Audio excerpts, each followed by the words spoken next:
The distant howl of a wolf echoed through the valley as Rachel Miller pressed her back against the rough wooden wall of the abandoned hunter's cabin, her heart hammering in her chest as the sound of horses' hooves faded into the distance. The men from town were searching for her again, and this time they had come dangerously close to discovering her hiding place nestled among the pines on the outskirts of Redemption Creek, Colorado.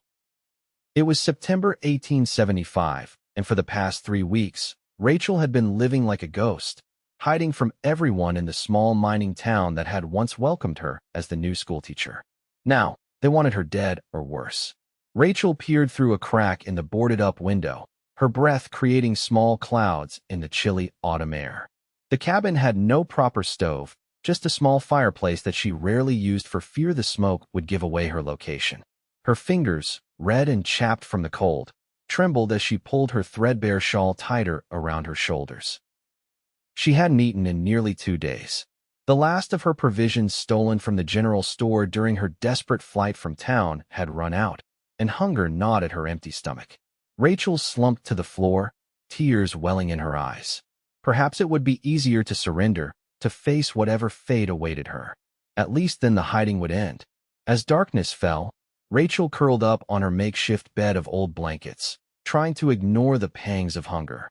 Sleep came in fitful bursts, punctuated by nightmares of angry faces and accusing fingers. She was jolted awake by a sound at the door, not the crash of men breaking in, but something gentler.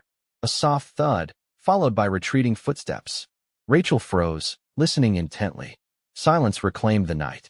Only when she was certain no one remained did she dare approach the door, a rusty poker clutched in her trembling hand. She cracked the door open, peering into the darkness. There, on the weathered porch, sat a cloth-wrapped bundle. The scent of freshly baked bread wafted up, making her mouth water instantly. Beside it was a jar of preserved peaches, their golden color visible even in the dim moonlight. Rachel looked around frantically, but saw no one. Only the silhouette of a horse and rider disappearing into the tree line gave any hint of her mysterious benefactor. This was the 3rd time food had appeared at her door. The first time, she'd been too frightened to touch it, convinced it was poisoned. But hunger had eventually driven her to risk it, and when no ill effects came, she'd wept with gratitude. Now, she quickly pulled the bundle inside, her heart racing with both fear and relief. As she unwrapped the cloth, she found not just bread and preserves, but also a hunk of cheese, dried beef, and a small note scrawled in a rough hand. "You're safe. No one knows you're here but me." Who was he? And why was he helping her? Rachel's mind raced through the townsfolk she'd met during her brief tenure as the schoolteacher. The mayor, the shopkeepers, the miners, none had given names beginning with E that she could recall. There was the blacksmith's apprentice, Edwin, but he was just a boy of 16. Rachel ate sparingly, knowing she needed to make the food last. As she savored each bite of the bread, still warm from the oven, she wondered about her mysterious protector. Was it a trick? Were they just fattening her up before the slaughter? But something about the note, the careful placement of the food, felt sincere. 2 days later, just as her provisions were running low again, another bundle appeared. This time, along with food, there was a thick woolen blanket and a small tin of matches. The note read simply, "Bitter cold coming. Light a fire after midnight. Smoke won't be seen then." Rachel clutched the blanket to her chest, overwhelmed by the thoughtfulness of this gesture. Her mysterious benefactor wasn't just feeding her. He was trying to keep her alive, comfortable even. Tears sprang to her eyes, not of fear this time, but of gratitude. That night, she followed his advice, lighting a small fire after the town would be asleep. The warmth spread through the cabin, and for the first time since she'd fled, Rachel slept deeply, wrapped in the new blanket that smelled faintly of hay and horses. At dawn, she was awakened by the sound of approaching hoofbeats. Fear clutched at her heart as she scrambled to her feet, searching frantically for a place to hide. But the rider passed by without stopping, and Rachel released the breath she hadn't realized she was holding. Curious now, she crept to the window and peered out. In the distance, she could make out a lone figure on horseback, tall and broad-shouldered, wearing a dark hat pulled low. He was heading toward town, his back straight in the saddle. Was this her mysterious Rachel's days fell into a pattern. Every third evening, as dusk settled over the valley, food would appear at her door. Sometimes there were other items: soap, a comb, once even a dog-eared copy of Pride and Prejudice, but always there was a note signed simply E. She began to look forward to these deliveries not just for the sustenance they provided, but for the human connection they represented. In her isolation, these notes became her only link to the outside world, to human kindness. One evening in early October, as the aspens turned golden and the nights grew longer, Rachel waited by the window, watching for her benefactor. This time, she was determined to catch a glimpse of him, to put a face to the kindness that had sustained her. The sound of hoofbeats came earlier than usual, and Rachel pressed herself against the wall beside the window, peeking out cautiously. The rider approached slowly, almost hesitantly. As he dismounted, the last rays of sunlight illuminated his features. He was younger than she'd expected, perhaps 30, with a strong jawline shadowed by several days' growth of beard. His clothing was simple worn denim pants, a faded blue shirt, and a leather vest. Not the attire of a wealthy man, but clean and well-kept. He moved with the easy grace of someone accustomed to physical labor, but there was a gentleness in how he arranged the bundle on her doorstep. As he straightened, his eyes flicked toward the window where she hid, and Rachel ducked back, her heart pounding. Had he seen her? She waited, hardly daring to breathe, until she heard him remount and ride away. Only then did she retrieve the bundle. Inside, along with the usual provisions, was a more substantial note. People are starting to forget. Talk in town has moved on to the Silver Strike up north. But Marshall Wallace still asks questions. Stay hidden. I'll come again. Elijah. Now she had a full name. Rachel sat back on her heels, considering. Elijah. The name wasn't familiar, yet he clearly knew her situation intimately. Who was this man who risked himself to keep her fed and hidden? 2 nights later, Rachel was awakened by a sound she'd come to dread: voices, multiple men, approaching the cabin. She scrambled from her makeshift bed, heart racing, and pressed herself into the darkest corner, praying they would pass by. I'm telling you, I saw smoke coming from this direction, a gruff voice said. Nobody's supposed to be using this old place. Probably just some trapper or prospector taking shelter, another voice replied. Can't blame a man for wanting a roof. Well, if it's Miller's girl, there's still that reward. $500 would buy a lot of whiskey. Rachel's blood ran cold. They were looking for her, and they were close, too close. She glanced desperately around the cabin, looking for a weapon, an escape route, anything. The door rattled as someone tested the latch. Locked from inside, the first voice said, Someone's in there. Hello, the second man called. Anyone home? We don't mean no harm. Rachel remained silent, her hand clamped over her mouth to stifle her panicked breathing. Let's break it down, the first man suggested. Just then, the sound of approaching hoofbeats cut through the night. Rachel's heart leapt. Was it Elijah? Had he somehow known she was in danger? Who's that? One of the men asked. Evening, gentlemen, came a new voice, deep and steady. Looking for something? Just checking this old cabin, the gruff-voiced man replied. Thought we saw smoke earlier. That'd be mine, the newcomer said easily. I've been using this place to cure some hides. Got a small smoke going out back earlier today. There was a pause, and Rachel could almost feel the tension through the door. You got permission to be using this place? The second man asked suspiciously. Got it from Old Man Winters himself before he passed. I've been maintaining it for the family since. They're back east, you know. Another pause. Well, if you're vouching for it, Elijah, I suppose that's good enough. Sorry to disturb your evening. No disturbance, Elijah replied calmly. But it's getting late, and I've got an early start tomorrow. Was just coming to douse the smoke before turning in. Rachel listened, hardly daring to hope, as the men exchanged a few more words before the sound of retreating footsteps and horses indicated their departure. Only when all was quiet did she hear a soft knock at the door. Miss Miller. Elijah's voice was low, urgent. It's safe now. They're gone. Rachel hesitated, her hand on the latch. This was the first time her benefactor had actually spoken to her, the first time he'd come while she was awake and alert. Could she trust him face to face? Slowly, she unlocked the door and opened it a crack. Elijah stood on the porch, his expression one of concern. Up close, she could see his eyes were a deep green, crinkled at the corners as if he smiled often, though he wasn't smiling now. "They won't be back tonight," he said quietly, but that was too close. "We need to move you somewhere safer." "We?" Rachel found her voice at last. "Why are you helping me?" Elijah glanced over his shoulder before responding. "Because I know what it's like to be falsely accused. Because this town is too quick to judge and too slow to listen." He met her gaze directly. "And because I believe you're innocent." The words hit Rachel like a physical blow. Innocent. No one had used that word about her since the accusations began.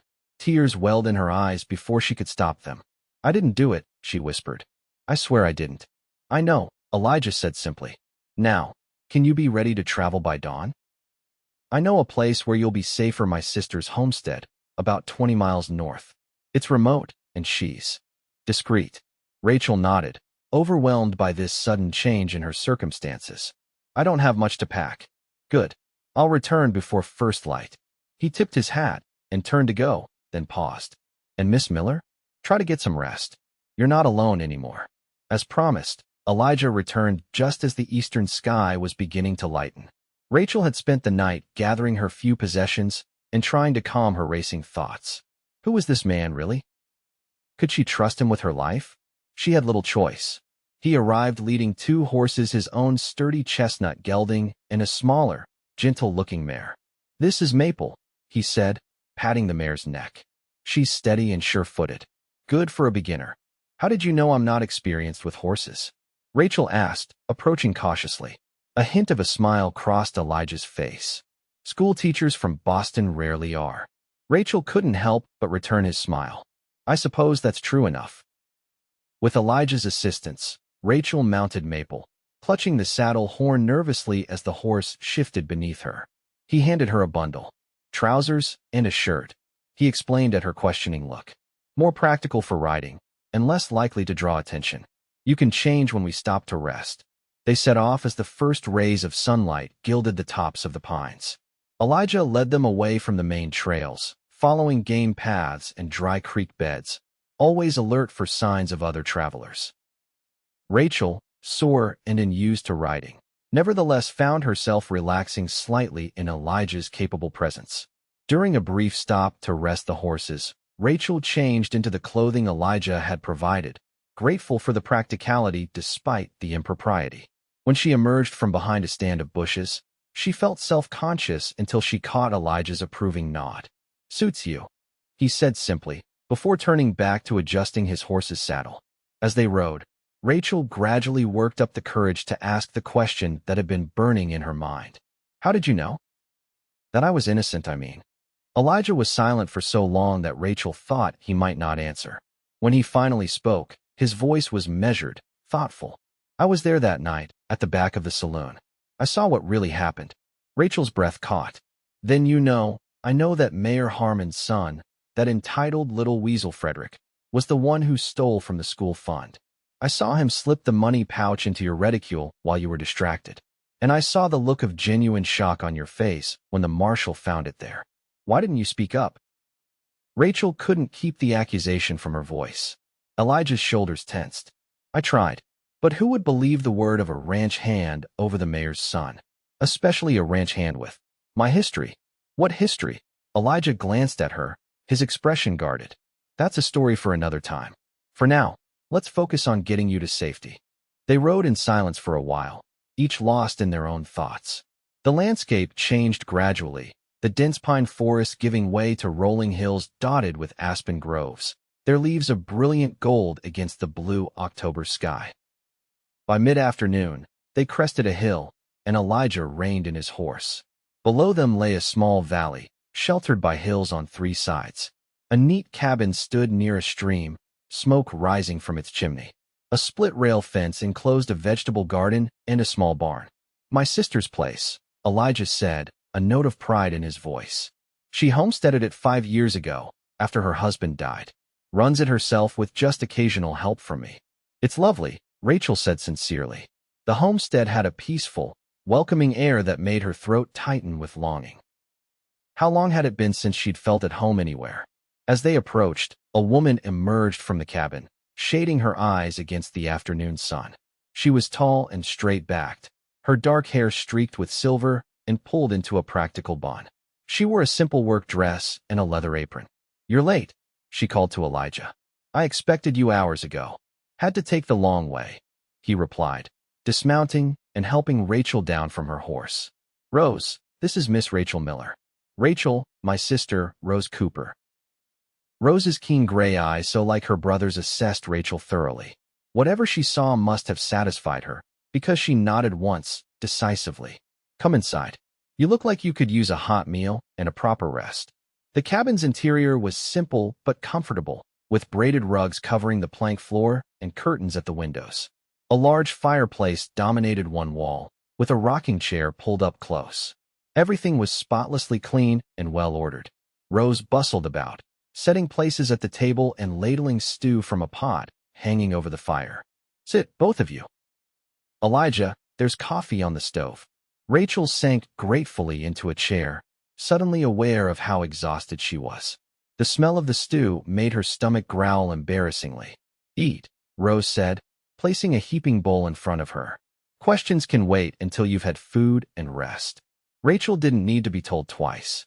The stew was rich and hearty, with chunks of venison, potatoes, and carrots. The bread served alongside was crusty on the outside, soft within. She ate until she couldn't hold another bite. "Thank you," she said fervently when she'd finished. "That was wonderful." Rose nodded, acknowledging the compliment. "Elijah says you need a place to stay for a while." Yes, if it's not too much trouble. My brother seems to think you're worth the risk." Rose's direct gaze was disconcerting. "He doesn't usually involve himself in other people's problems." Elijah cleared his throat. "Rachel's been falsely accused. She needs time for things to cool down in town." Rose raised an eyebrow. "And you're sure she's innocent? Last time you were this certain about someone, it didn't end well for any of us." A muscle twitched in Elijah's jaw. "I'm sure." The siblings stared at each other for a long moment, some unspoken communication passing between them. Finally, Rose nodded. "All right then. You can have the spare room, Miss Miller.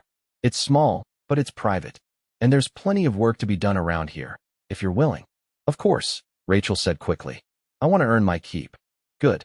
Elijah will show you where everything is. I need to finish the evening chores." With that, Rose donned a shawl and strode out of the cabin, leaving Rachel alone with Elijah. An awkward silence fell. Rachel fidgeted with her empty spoon, suddenly shy.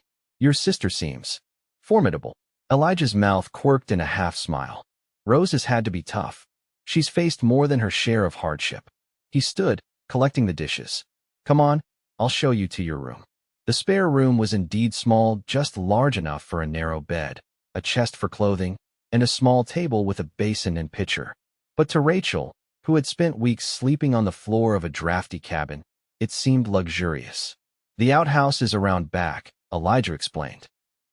"And there's a bathing tub in the lean-to off the kitchen. Rose heats water on Saturdays, but you can wash up at the pump anytime." Rachel nodded, taking it all in. "Thank you, Elijah, for everything." He shrugged, looking uncomfortable with her gratitude. "Get some rest. Tomorrow will come early."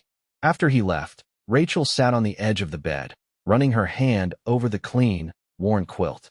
For the first time in weeks, she felt something like hope stirring in her heart.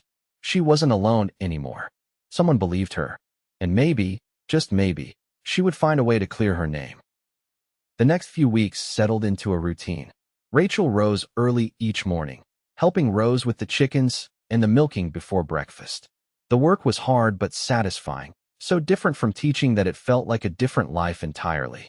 Rose, though never effusive, proved to be a patient teacher, showing Rachel how to churn butter, preserve vegetables for winter, and tend the still productive garden. Elijah came and went, sometimes staying for a day or two, sometimes just stopping by for a meal before heading out again. Rachel learned that he worked as a ranch hand at the Circle T, a large cattle operation some 10 miles distant, but also took odd jobs around the area. "Jack of all trades," Rose explained one evening as they shelled peas by the fire. "Elijah can break a horse, mend a roof, or track a lost child with equal skill. People respect his abilities, even if they're wary of his past." "What happened?" Rachel asked, unable to contain her curiosity any longer. "In his past, I mean." Rose's hand stilled. That's his story to tell, if he chooses. But I will say this, my brother is a good man who made a mistake trusting the wrong person.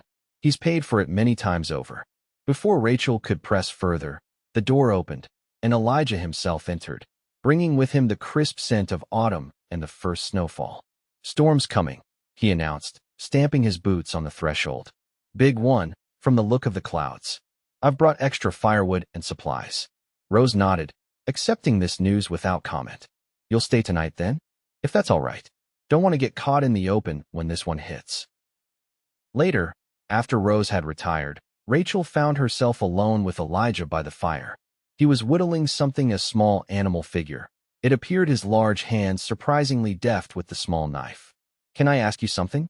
Rachel ventured after a comfortable silence. Elijah glanced up, then returned his attention to his carving. "You can ask. Why did you really help me?" "The truth." His hands stilled. For a long moment, he just stared into the fire, his expression unreadable. Then he set aside his whittling and faced her directly. "I told you I was there that night, saw what really happened. That's true, but it's not the whole story." He took a deep breath. "I'd been watching you for weeks before that." Rachel's eyes widened. "Watching me?" A flush crept up Elijah's neck. "Not in a troubling way. I just noticed you. The way you treated the children, even the difficult ones. How you stayed late to help that miner's boy who couldn't read. The books you borrowed from the lending library." He shrugged, embarrassed. "I admired you. From a distance." "Oh," Rachel said softly, surprised and oddly touched. "When I saw what Frederick did, and then watched how quickly the town turned on you, it reminded me of something that happened to me years ago. I couldn't stand by and let it happen again, not when I knew the truth." "What happened to you?" Rachel asked gently. Elijah was silent for so long that she thought he wouldn't answer. When he finally spoke, his voice was low and tight with old pain. "I was accused of robbery and assault. A stagecoach was held up outside of Denver. The driver was badly beaten, a passenger killed. I was working as a trail guide nearby, and someone claimed they recognized me as one of the robbers." Rachel's hand flew to her mouth. "But you weren't involved?" "No. I was miles away, tracking a lost hunting party. But the accuser was a wealthy businessman, and I was just a half-educated cowhand with no alibi anyone could verify." His mouth twisted bitterly. "I spent 2 years in prison before the real culprits were caught in another robbery and confessed to the earlier crime." "That's awful," Rachel whispered. "It was a long time ago, but it left its mark. People around here know the story or think they do. Some still look at me sideways, wondering if I really was innocent." He met her gaze directly. "So when I say I believe you, Miss Miller, it's because I know what it's like to have your word doubted, your character questioned on the basis of someone else's lies." Rachel felt tears welling in her eyes. Without thinking, she reached out and covered his hand with hers. "Thank you for telling me. And please, after all this, I think you should call me Rachel." His hand turned beneath hers, their fingers intertwining. "Rachel," he said softly, and something in the way he spoke her name made her heart flutter. The storm Elijah had predicted arrived with fury, blanketing the valley in snow and keeping them all confined to the cabin for 3 days. They passed the time with domestic tasks, mending, carving, preserving the last of the fall vegetables. In the evenings, they took turns reading aloud from Rose's small collection of books, their voices mingling with the howling wind outside.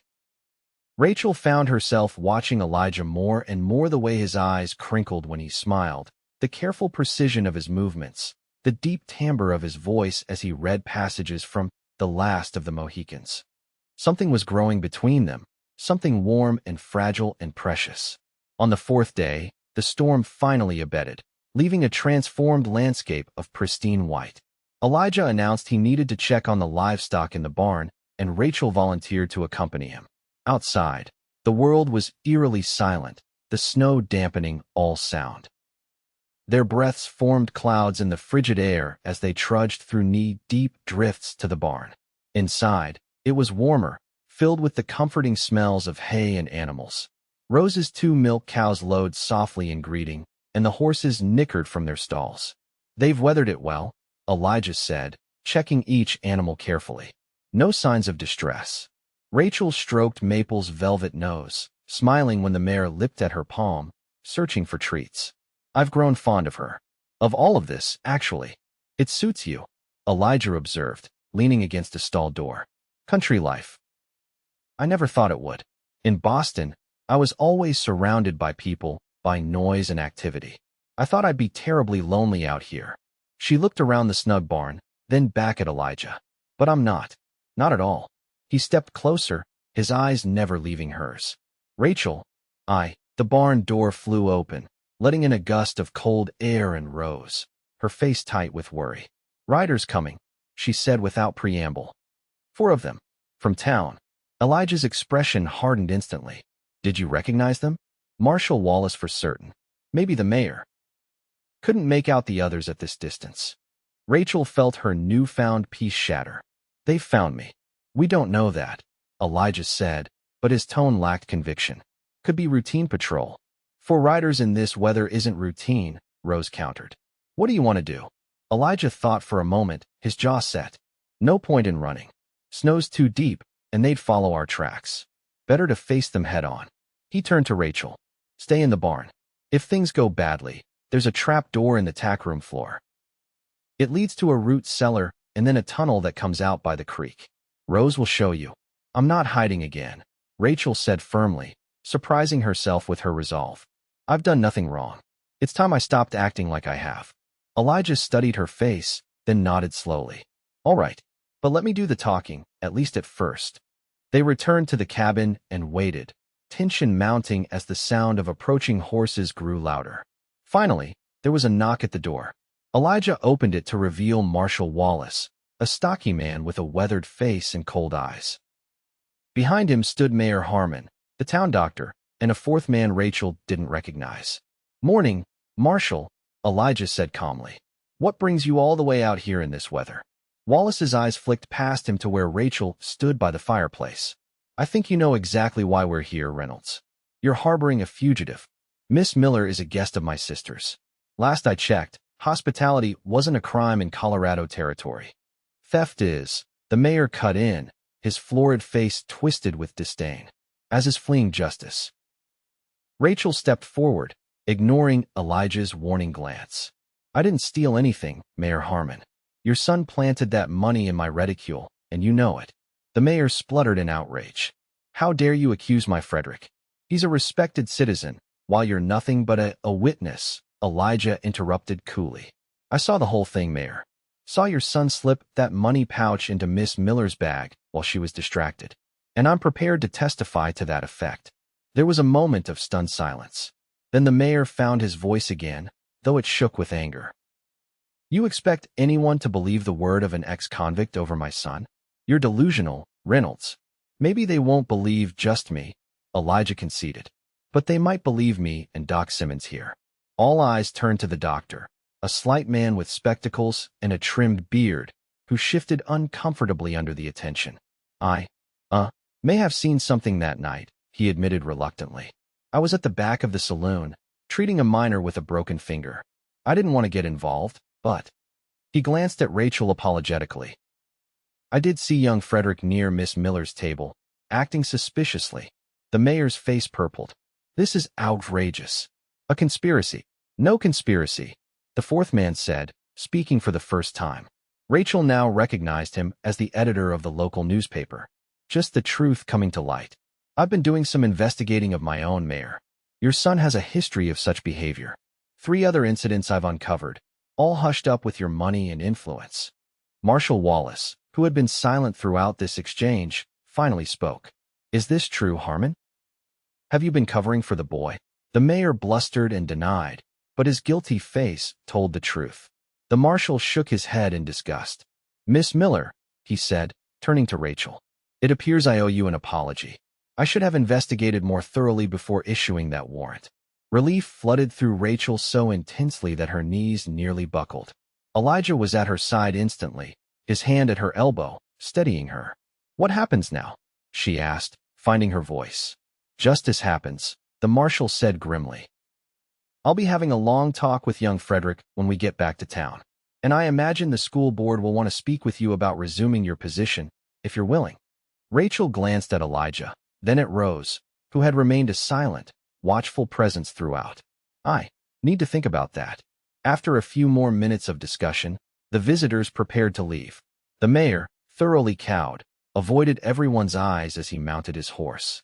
The marshal tipped his hat to Rachel. "Town misjudged you, Miss Miller. I hope you can forgive that." When they had gone, Rachel stood in the middle of the cabin, feeling strangely adrift. It was over. She was vindicated. She could go back to her life. But as she looked around at Rose's cozy cabin, at Elijah standing by the window watching the riders depart, she wasn't sure she wanted her old life back. "What will you do?" Rose asked, seeming to read her thoughts. "I don't know," Rachel admitted. "Teaching is all I know. But this place," she gestured helplessly, "has become home." Rose finished for her, understanding in her eyes. "Well, the school in Pine Creek lost their teacher last month.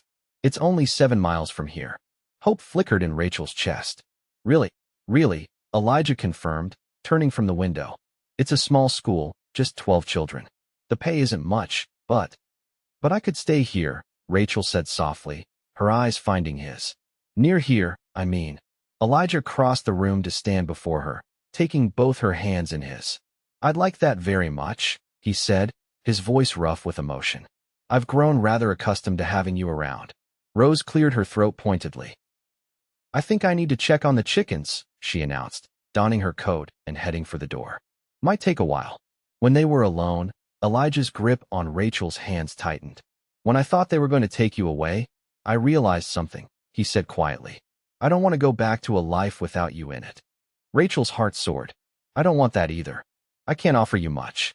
I'm still saving for my own place. And my reputation, as you heard, isn't exactly spotless." "I don't care about any of that," Rachel said fervently. "You believed in me when no one else would.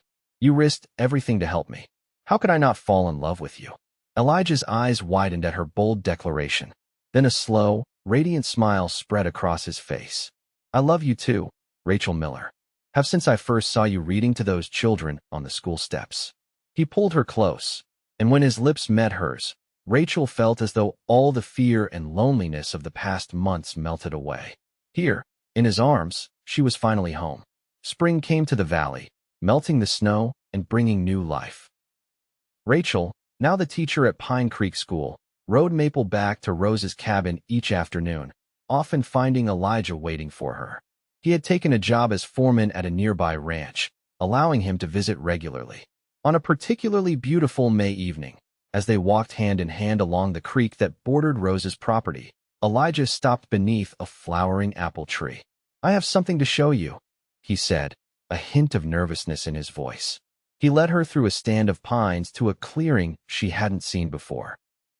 There, the frame of a cabin stood, the foundation complete and the walls half raised. "Elijah," Rachel breathed, taking in the sight. "What is this?" "Our home," he said simply. "If you want it to be." He dropped to one knee, taking her hand. "I know it's not much yet, but I've been working on it every spare moment. It can be ready by summer's end." His green eyes searched her face anxiously. "Rachel Miller, will you marry me?" Tears of joy sprang to Rachel's eyes. "Yes," she said without hesitation. "Yes, with all my heart." They were married in July, in a simple ceremony attended by Rose, the children from Rachel's school, and a few friends from both Pine Creek and Redemption Creek, including the marshal and the doctor, whose testimonies had fully cleared Rachel's name. As they spoke their vows beneath the same apple tree where Elijah had proposed, Rachel thought of how far they had both come. From isolation and suspicion to trust and love, from hiding to standing proudly in the light. That evening, as they sat on the porch of their nearly completed cabin, watching the sunset paint the valley in gold and crimson, Elijah pulled her close. "I never thought I'd find this," he murmured against her hair. "Someone who sees the real me, past all the rumors and mistakes." "I never thought I'd find it either," Rachel replied, nestling into his embrace. "When I was hiding in that old cabin, terrified and alone, I couldn't imagine a future. Now I can't imagine one without you." Elijah smiled, pressing a kiss to her temple. "No more hiding. Not for either of us." "No more hiding," Rachel agreed, turning in his arms to kiss him properly. "Just love, and home, and tomorrow." And as the first stars appeared in the darkening sky, they held each other close. Two souls who had found in each other not just love, but redemption.